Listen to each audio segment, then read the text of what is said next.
உண்மையிலேயே உங்க பையன் வெற்றிக்கும் நந்தினிக்கும் கல்யாணம் நடக்கல. நீங்க பாத்துட்டு இருக்கீங்களே இந்த கல்யாண மண்டபம், அதுல இருந்து தப்பிச்சு ஓடி வந்தவதான் இந்த நந்தினி. அவகிட்ட உங்க பையன் வந்து உதவி கேட்டிருக்கான். இவளும் அவனுக்கு உதவி செய்யறத நினைச்சிட்டு தனக்கு தானே தாலியை கட்டிக்கிட்டு உங்களுக்கு மருமகளாகவும் உங்க பையனுக்கு பொண்டாட்டியாவும் நடிச்சுக்கிட்டு இருக்கா. இதுதான் உண்மை. கலக்கிட்டீங்க போங்க. நந்தினி, உன் தலையெழுத்து இதுலதான் இருக்கு.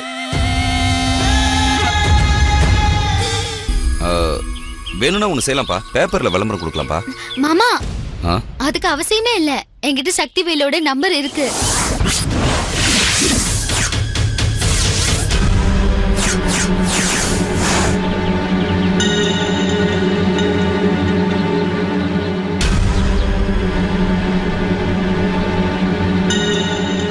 சக்திவேல் நம்பர் உனக்கு எப்படிமா தெரியும்?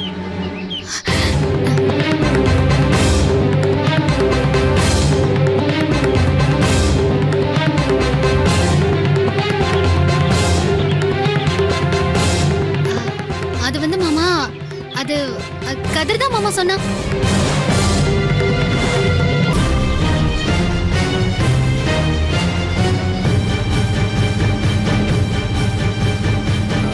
அப்பா, அது வந்து நான் சக்திவேல் அண்ணன்கிட்ட பேசுறது வெற்றி அண்ணனுக்கு தெரியும்பா.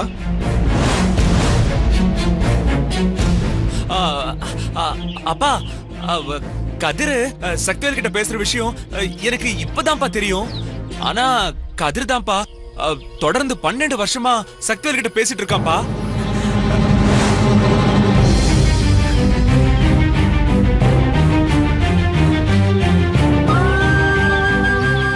அதான் அப்பப்ப தோற செல்ல எடுத்துக்கிட்டு தனியா ஓடுனானா?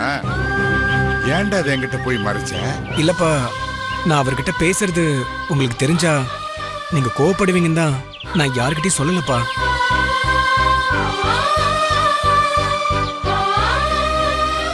பாருங்கப்பா, இப்ப கூட அண்ணன் எப்படி மறைச்சு பார்த்துட்டு இருக்காருன்னு.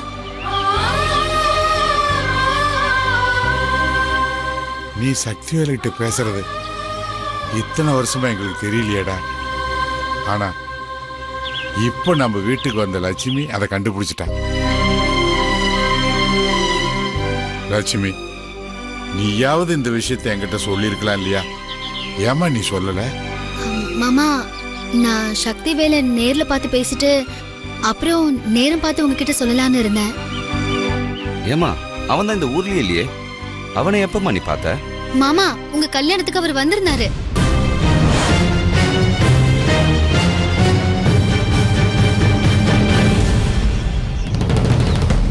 கல்யாணத்துக்கு வந்தானா?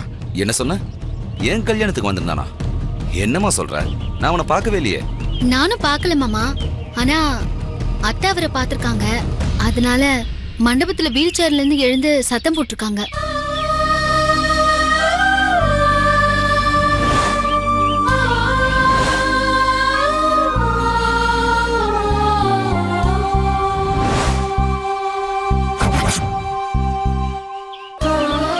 ஏமா இதை நீ அப்பவே என்கிட்ட சொல்லல? இல்ல மாமா, இந்த விஷயம் தேன்மொழி அக்காவோட அம்மா அப்பா ஊருக்கு போகும்போதுதான் எங்களுக்கே தெரியும். என்னது? என் மாமா அத்தை ஊருக்கு போகும்போது அவன் வீட்டுக்கு வந்திருந்தானா? அவர் வரல மாமா. அப்பதான் அவர்கிட்ட நானும் கதிரும் போன்ல பேசலான்னு இருந்தோம். அந்த நேரத்துல கதிர்கிட்ட இந்த விஷயத்த சொன்னாராம்.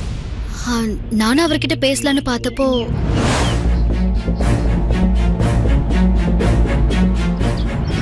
நீங்க வந்துட்டீங்க.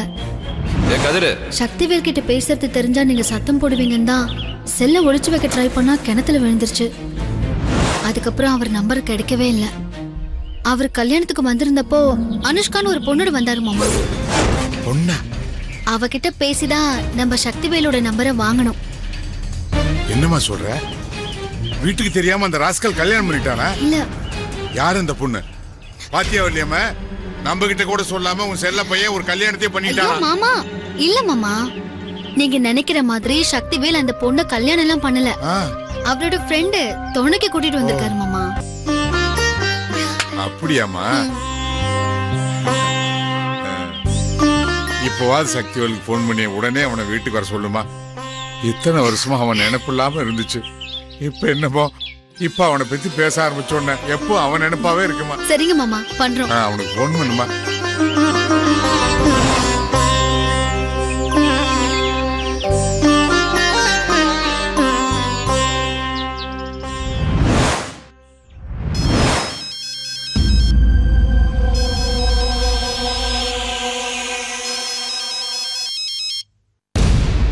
அம்மா, அனுஷ்கா, அனுஷ்கா, உன் போன் அடிக்குது, வந்து யாருன்னு பாருமா.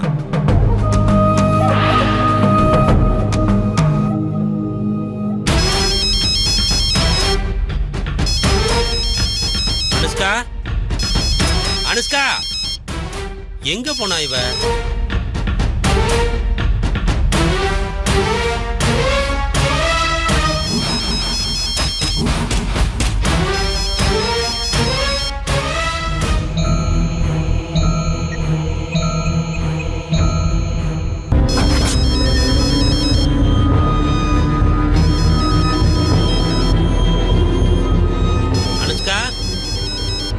அனுஷ்கா,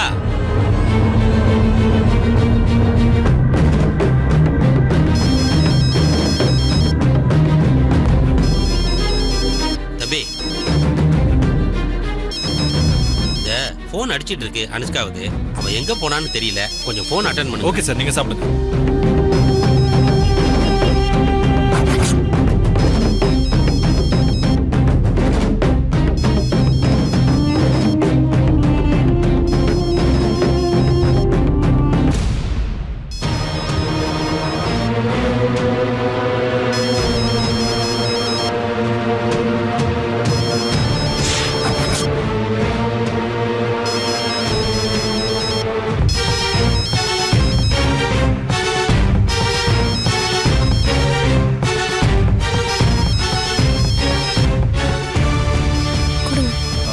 கதிர்னு போட்டிருக்கேன். அவரு கதிரேசன், எங்க அசிஸ்டன்ட் மேனேஜர் ஆஃபீஸ்ல இப்படிதான் எப்ப பார் ஃபோன் பண்ணி டார்ச்சர் பண்ணிட்டே இருப்பாரு. நல்ல வேளை நீங்க ஃபோன் எடுக்கல. சரி, ஓகே.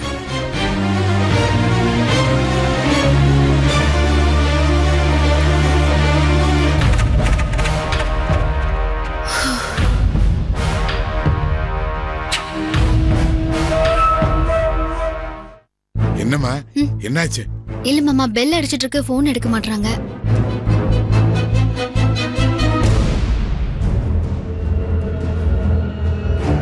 நல்ல வேலைடி.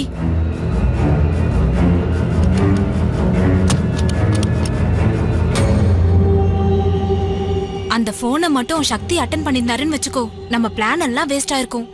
ஏய் சும்மா இருடி. ஆண்டவனே நம்ம பக்கம் இருக்கான். அதான் சக்தி இந்த ஃபோன் எடுக்கிறதுக்கு முன்னாடி நான் போய் எடுத்துட்டேன்.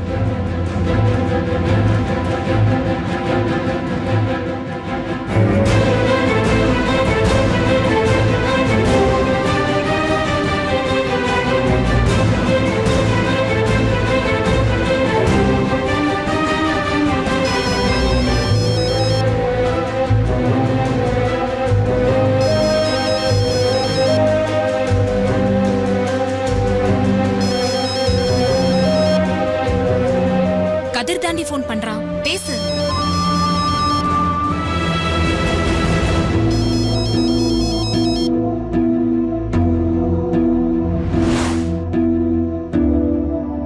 பேசுடி. இல்லடி, எப்படி சக்தி நம்பர் கேட்க தான் ஃபோன் பண்ணுவான்.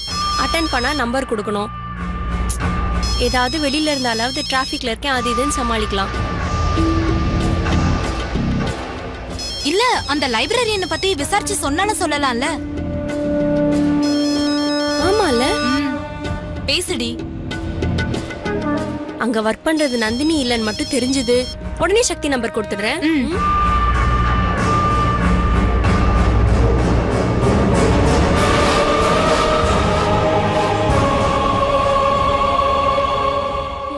கட் ஆயிடுச்சுடி.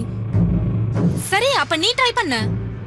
இல்ல வேண்டாம், அவனே மறுபடியும் ட்ரை பண்ணட்டும், அப்ப பேசலாம். ஏமா என்ன? இல்ல மாமா, ரிங் போயிட்டே இருக்கு, போன் எடுக்க மாட்டாங்க. ஒருவேளை டிரைவிங்ல இருப்பாருன்னு நினைக்கிறேன். பேசாம மெசேஜ் அனுப்புவோமா? எப்படியும் அதை பார்த்துட்டு போன் பண்ணுவாங்க.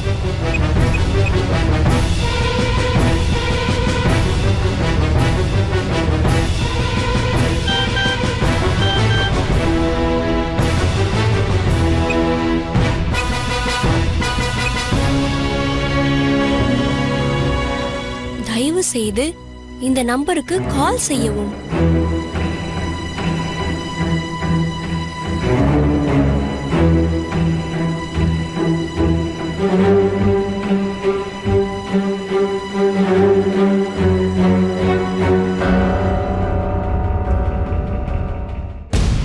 கால் பண்ண சொல்லி எஸ்எம்எஸ் வந்திருக்கு. என்ன விஷயம் ஃபோன் பண்ணி கேட்டுடலாமா? ஒன்னும் புரியலையே.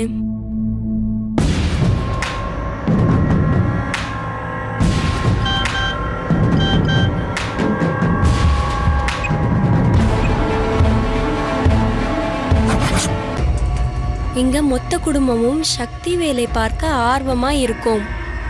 இந்த எஸ்எம்எஸ் பார்த்த உடனே எங்களுக்கு கால் பண்ணுங்க. பக்கத்துல சக்தி வேலை இருந்தா அவரை ஃபோன் பண்ண சொல்லுங்க. அவரை உடனே ஊருக்கு வர சொல்லுங்க. அனுப்பிட்டேன் மாமா. சரிம்மா. எப்படியும் சக்திவேல் பார்த்துட்டு கால் பண்ணுவாரு.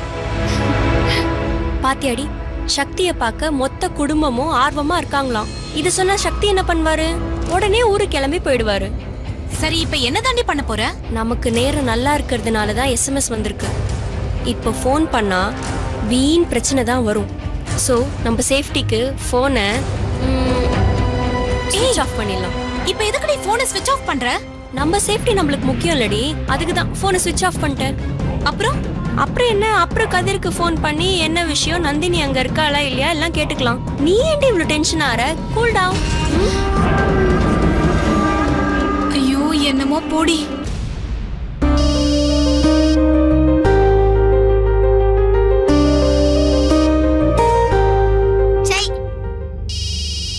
படிக்க ஆரம்பிக்கும் போது தான் போன் வந்து டிஸ்டர்ப் பண்ணும்.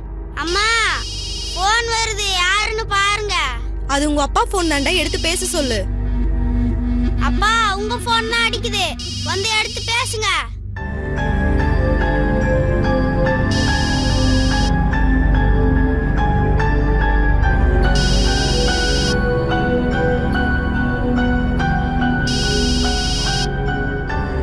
அப்பா, உங்க போன் அடிச்சிட்டு இருக்கு, வந்து யாருன்னு பேசுங்க. டேய், நீ எடுத்து யாருக்கு கேளுடா. சரிங்கப்பா.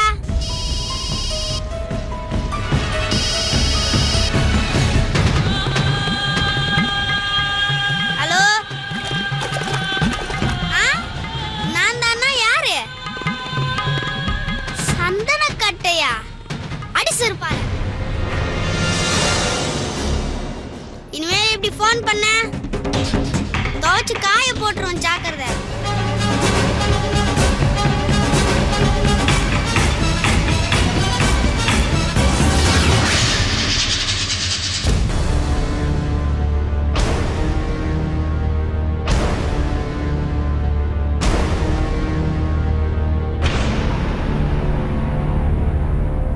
துரசிங்கம் பையன் பாலசிங்கம் பேசுறேன். இப்ப அவருக்கு கல்யாணம் ஆயிருக்குன்னு தெரிஞ்சோம் போன் பண்ற, சந்தன கட்டைங்கிற. அடுத்த தடவை இப்படி பேசுன எங்க அப்புச்சி எங்க அப்பா கிட்ட சொல்லி உன்னை சாகடிச்சிருவோம், ஜாக்கிரதை. போன வை. அப்பா, பொம்பளைங்க இன்னும் உங்களுக்கு போன் பண்ணிக்கிட்டு இருக்காங்க, அசிங்கமா இல்லையாப்பா? அடடே பேராண்டி, ஏன்டா உங்க அப்பாவை திட்டுற? எங்க அப்பாவை இப்படி வளர்த்ததுக்கு உங்களை தான் திட்டணும். எங்க அம்மா எப்படி வளர்த்துருக்காங்க என்ன, அதே மாதிரி வளர்த்துருக்கணும். அப்படி செஞ்சிருந்தீங்கன்னா இன்னைக்கு இப்படி கண்ட பொம்பளைங்கெல்லாம் எங்க அப்பாவுக்கு ஃபோன் பண்ண மாட்டாங்க.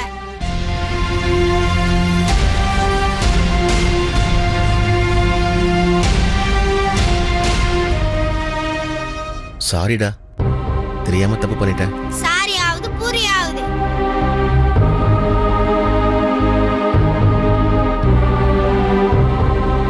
அப்பா, உங்களுக்கு கல்யாணம் ஆயிடுச்சு. உங்களுக்கு இதே மாதிரி இனிமேல் போன் வந்துச்சு எனக்கு கெட்ட கோவம் வரும், சொல்லிட்டேன்.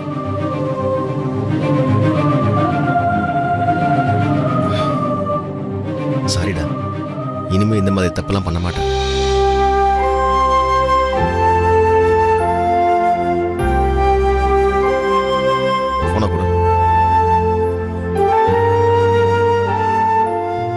ஃபோன் இருந்தால் தானே கண்ட பொண்ணுங்களாம் ஃபோன் பண்ணுவாங்க. இனிமே எந்த ஃபோனும் வராது.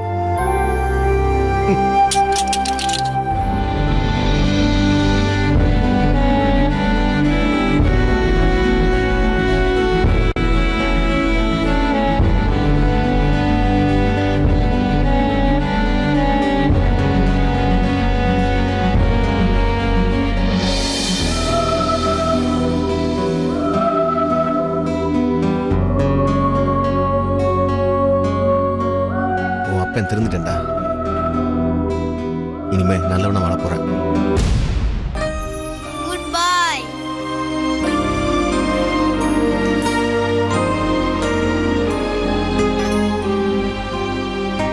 இனிமே என் பையனை என் பேரன் பத்திரமா பாத்துக்குவான். அவன் அப்படியே எங்க அப்பா மாதிரிங்க. அவன் எங்க அப்பா மாதிரி. எங்க பரம்பரை ரத்தம் தான் அவன் உடம்புல ஓடுது. சொல்லுவீங்களே, நல்லா சொல்லுவீங்களே. இல்ல இல்ல, அவன் எங்க அப்பா மாதிரி தான். இல்லடி, எங்க அப்பா மாதிரி தான். இல்ல இல்ல, அவன் எங்க அப்பா மாதிரி தான். எங்க அப்பா மாதிரி தான் சொல்றேன்ல. சண்டையை நிறுத்துறீங்களா?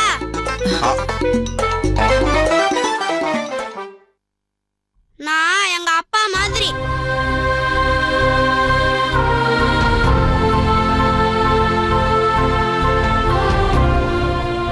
நீங்களாம் கொஞ்சம் அமைதியா இருங்க. நான் போய் படிக்கணும். சரிப்பா சரிப்பா, போங்கப்பா, போய் படிங்கப்பா.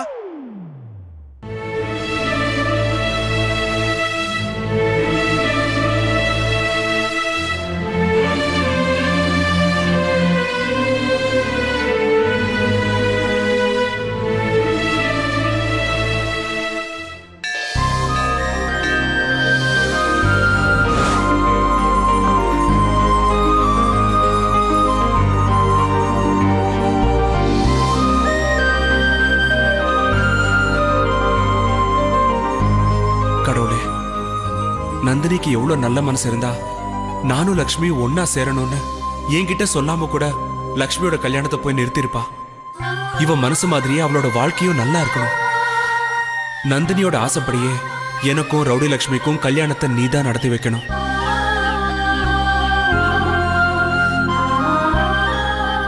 கடவுளே, அத்தை குணமாக என்னால் ஆனதை தொடர்ந்து செஞ்சுட்டு இருக்கேன்.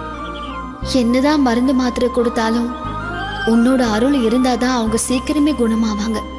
சீக்கிரமே அவங்க மேல கருணை காட்டு. ஓம் விநாயகாய நமஹ, ஓம் விக்னராஜாய நமஹ, ஓம் கௌரிபுத்ராய நமஹ, ஓம் கணேஸ்வராய நமஹ, ஓம் ஸ்கந்தாக்ரதாய நமஹ.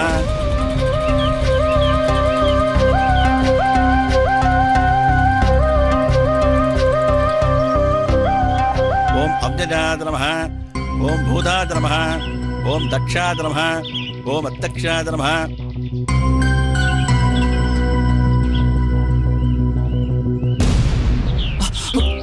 லக்ஷ்மி, உன்னை இங்க பாப்பன்னு நான் சத்தியமா எதிர்பார்க்கல.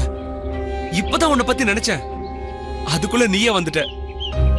உண்மையிலேயே நம்மளோட காதல் தோக்க கூடாதுன்னு அந்த கடவுள் உன்னோட கல்யாணத்தை நிறுத்திட்டான். இப்போ அது நான் உன் மேல வச்சிருக்கிற காதல் உண்மைன்னு புரிஞ்சுக்கிட்டியா லக்ஷ்மி?